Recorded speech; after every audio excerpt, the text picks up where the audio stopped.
Coach, what was the message to the guys heading into the weekend here, coming off the loss to Rochester Wednesday? Yeah, just trying to turn the page. Obviously, we looked at the tape, and we did a lot of good things in that game. So I don't think the score of Wednesday night's game was really indicative of how we played and the process of how we went about it. But at the end of the day, a loss is a loss. So turn the page, had a couple good days of practice, and now ready to go against Cleveland here tonight. Yeah, it's easy to look at the scoreline and sometimes forget about those good things that you're doing. What are some of the areas maybe that you've been pleased with your team's play?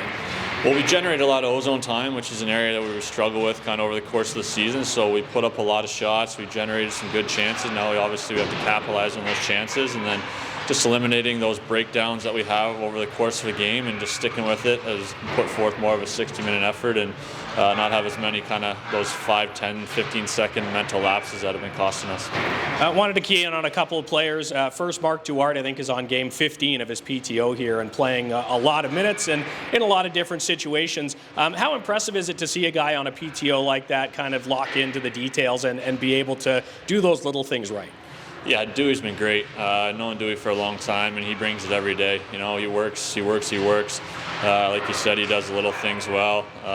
He's a team-first guy. Everything he does out there is for the team, whether it's getting pucks in or pucks out and diving in front of shots or whatnot. So it's been great to have Dewey along, and like I said, he was doing a great job.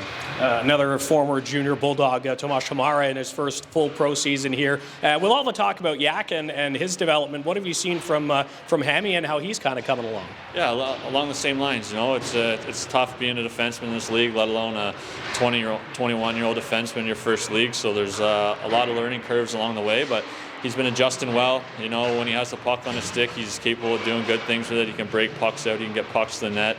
And he's got great legs, so he can use those to evade forecheckers and help break pucks out of our end. So pleased with his development. Like I said, it's a windy road, especially for young defensemen, but he's figuring it out here and doing a good job at it. All right, Cleveland and Bridgeport here this weekend. How important is it to finish this 8-game homestand off strong, and how do you accomplish that? It's huge. Obviously, big division game here against Cleveland tonight. They're right on our heels as far as the standing goes. First time seeing them this year. Then Bridgeport in tomorrow, who beat us early in the year. So we need to stick to our game, play a good 60 minutes, and we're winding down here before the Christmas break. So we got 5 games left, and hopefully we get 5 victories and head into that break with a good mindset.